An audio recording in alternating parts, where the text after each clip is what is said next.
तुम मुझसे बात करती रहना। मुझे बहुत डर लग रहा है। मैं ऐसी जगह हूँ जहाँ कई अनजान लोग हैं और बहुत सारे ट्रक भी खड़े हैं। जब तक मेरा स्कूटर ना आ जाए तब तक तुम मुझसे बात करती रहना। ये कहते ही प्रियंका का फोन अचानक से ही कट जाता है और अगले ही पल उसका फोन ऑफ जाने लगता है और दूसरे दिन मिलती है प्रियंका की जली हुई बॉडी। तो आखिर कौन थी प्रियंका और क्या हुआ था उसके साथ, जानने के लिए जुड़े रहें कहानी के अंत तक।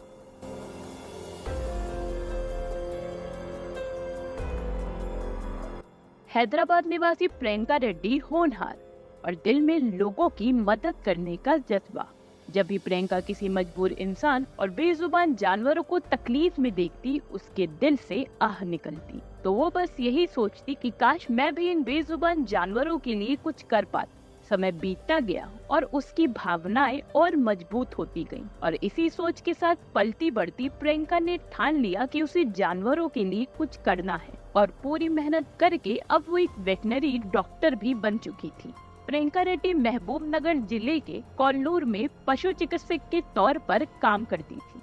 अब ये दिन था 27 नवंबर 2019। प्रियंका अपने काम से जल्दी लौटने के बाद किसी और काम के लिए अपनी स्कूटी से करीब 6 बजे घर से निकलती है। जहां उसे पहुंचना था वो जगह थोड़ी दूर थी, तो बीच रास्ते में उसने टोंडू पहले टोल प्लाजा पर गाड़ी पार्क कर दी और आगे का रास्ता उसने कैब से जाने का सोचा। तकरीबन 9 बजे जब वो वापस अपनी स्कूटी के पास आई तब अंधेरा हो चुका था, तो आसपास की जगह दिखाई नहीं दे रही।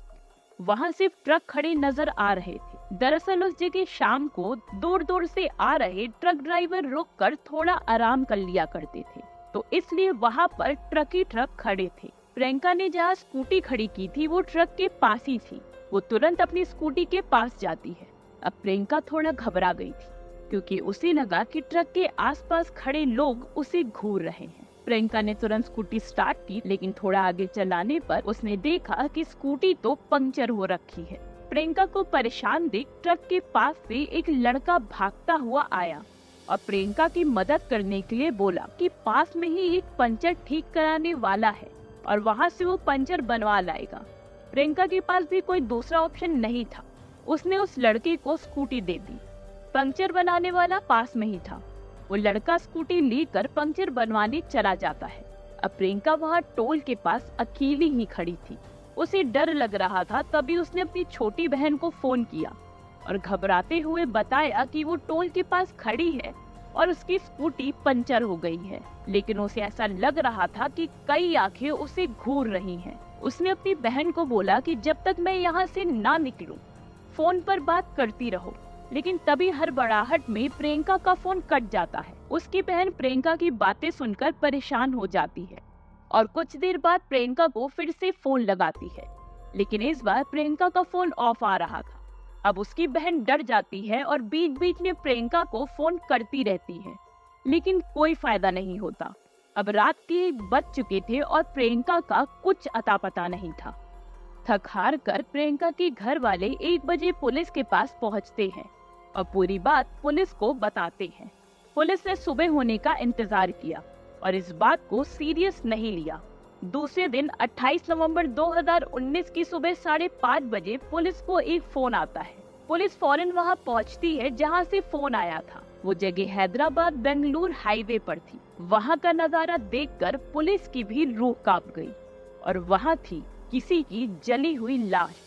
पहली नजर में ही पुलिस समझ गई थी कि सबूत मिटाने के लिए लाश को जलाने की कोशिश की गई थी। बॉडी ऊपर से पूरी तरह से जल चुकी थी और सिर्फ एक हाथ ही नजर आ रहा था। उसे देखकर समझ आ गया था कि बॉडी किसी लड़की की है। वो लड़की कौन थी इसका कोई सबूत तो नहीं मिला, सिवाय इसके कि वहाँ पास में एक दुपट्टा पड़ा था। और तभी पुलिस को याद आया रात की मिसिंग रिपोर्ट का। पुलिस ने फौरन प्रियंका के घर वालों को फोन किया और बॉडी की शिनाख्त करने के लिए उन्हें वहां बुलाया, क्योंकि उस रात को आसपास के एरिया में सिर्फ यही मिसिंग रिपोर्ट आई थी। प्रियंका के घर वाले भागते हुए मौके वारदात पर पहुंचते हैं और वहां पहुंचकर प्रियंका की बहन फूट फूट कर रोने लगती है, क्योंकि वो दुपट्टा प्रियंका का ही था। पुलिस ने फौरन ही बॉडी को पोस्टमार्टम के लिए भेज दिया। शुरुआती जांच में सामने आया कि प्रियंका के साथ गैंग रेप हुआ था और उसकी मौत दम घुटने से हुई थी और मरने के बाद उसके शव को जला दिया गया। यहाँ तक कि उसे मारने से पहले उसे शराब भी पिलाई गई थी। पुलिस ने कई टीम गठित की जिससे किसी भी तरह की कोई देरी ना हो। पुलिस भी परेशान थी क्योंकि जिस तरह से हत्या की गई थी उसने पुलिस को भी हिलाकर रख दिया था। अब पुलिस को ये जानना था कि प्रियंका की अपनी बहन को फोन करने के बाद और प्रियंका के शव मिलने के बीच आखिर हुआ क्या था। पुलिस सबसे पहले टुंडुपल्ली टोल प्लाजा पहुंचती है जहां अंतिम बार प्रियंका की बात उसकी बहन से हुई थी और जैसा कि उसने बताया था कि टायर पंक्चर हुआ था, तो पुलिस टोल प्लाजा के आसपास पंक्चर की दुकानों में जाती है। तभी एक पंक्चर की दुकान वाले ने बताया कि कल रात एक लड़का लाल रंग की स्कूटी लेकर आया था और स्कूटी में पंक्चर भी था, लेकिन लड़के ने पंक्चर ठीक कराने से मना कर दिया और सिर्फ टायर में हवा भरवा कर चला गया। पुलिस को समझ आ गया था कि जरूर ये लड़का ही प्रियंका के मर्डर में मिला हुआ है।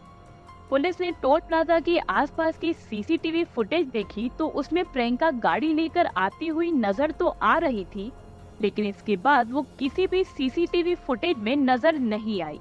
प्रियंका ने जहां स्कूटी खड़ी की थी वहां ट्रक खड़े थे, इसलिए उसकी स्कूटी सीसीटीवी में नहीं दिख रही थी। पुलिस आसपास सभी जगह पूछताछ कर ही रही थी, तभी एक पेट्रोल पंप में काम करने वाले आदमी ने बताया कि कल रात दो लड़के बोतल में पेट्रोल मांगने आए थे, लेकिन उसे वो दोनों सही नहीं लगे तो उसने उन्हें पेट्रोल देने से मना कर दिया।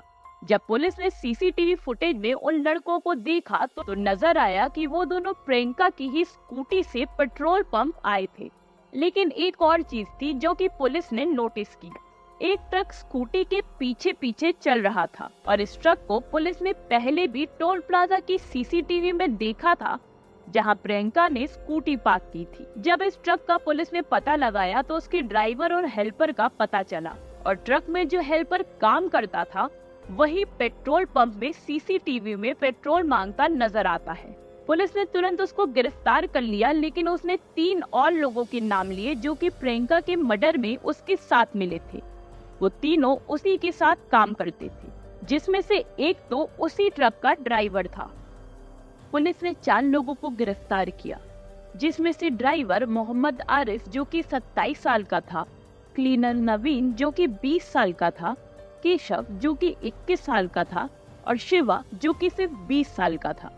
लड़कों की उम्र देखकर पुलिस भी हैरान थी कि पढ़ने लिखने वाली उम्र में ये लोग हैवान बनकर सड़क पर खुले घूम रहे थे। अब पुलिस अपनी पूछताछ शुरू करती है। तो चलिए अब कहानी में आगे बढ़ते हैं और जानते हैं कि उस रात आखिर हुआ क्या था। 27 नवंबर की शाम को आरिफ जो कि ट्रक का ड्राइवर था और शिवा जो कि उसका हेल्पर था टोल प्लाजा पर आकर रुकते हैं। उन दोनों ने ट्रक को वहीं रोककर आराम करने का सोचा और इसलिए उन दोनों ने अपने दूसरे साथी केशव और नवीन को भी वहीं बुला लिया।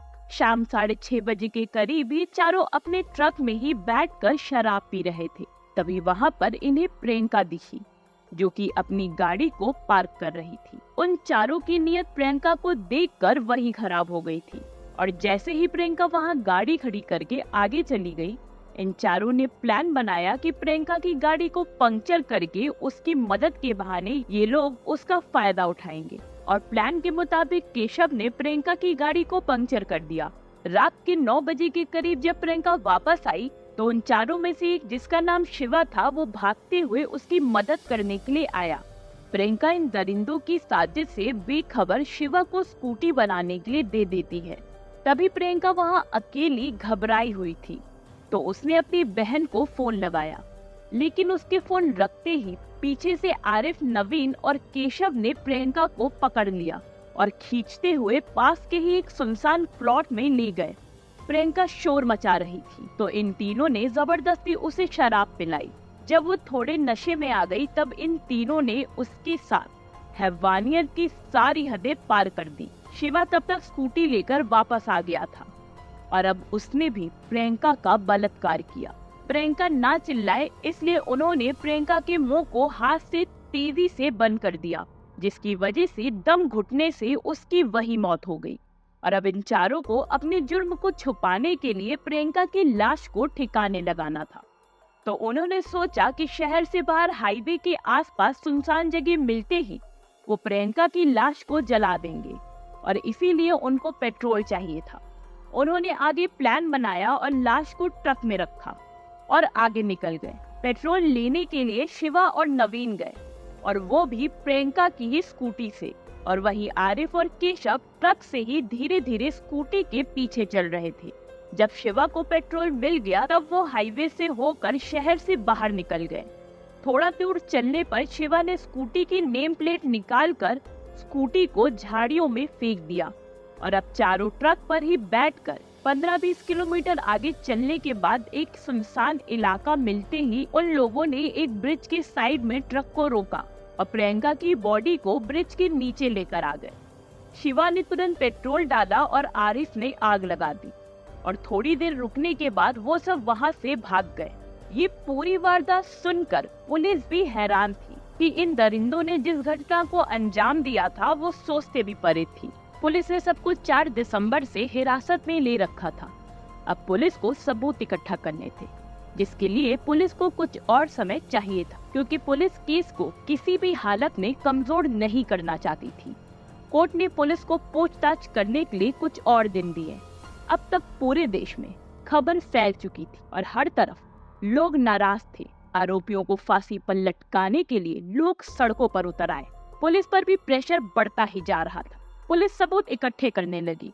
आरोपियों ने बताया कि प्रियंका का सेल फोन और जो भी उसका सामान था उन्होंने वहीं फेंका जहां उसे जलाया गया था। तो 6 दिसंबर 2019 की सुबह पुलिस चारों को लेकर वही प्लॉट पर पहुंचती है। तभी अचानक चारों आरोपियों ने पुलिस से मारपीट शुरू कर दी और पुलिस की बंदूक लेकर भागने की कोशिश की और इसी अफरा तफरी में पुलिस को उन पर गोली चलानी पड़ी और वो वही खत्म हो गए जहां उन्होंने प्रियंका को मारा था। उन चारों को मौत वही मिली जहां उन लोगों ने प्रियंका की जान ली थी। सुबह होते ही ये खबर जब पूरे देश तक पहुंचती है तो किसी ने इसे फेक एनकाउंटर कहा तो किसी ने इसे इंसाफ कहा। आपका क्या मानना है? कमेंट सेक्शन में जरूर बताएं और ऐसी ही ट्रू क्राइम स्टोरीज के लिए हमारे चैनल को लाइक करें, सब्सक्राइब करें और शेयर करना ना भूलें।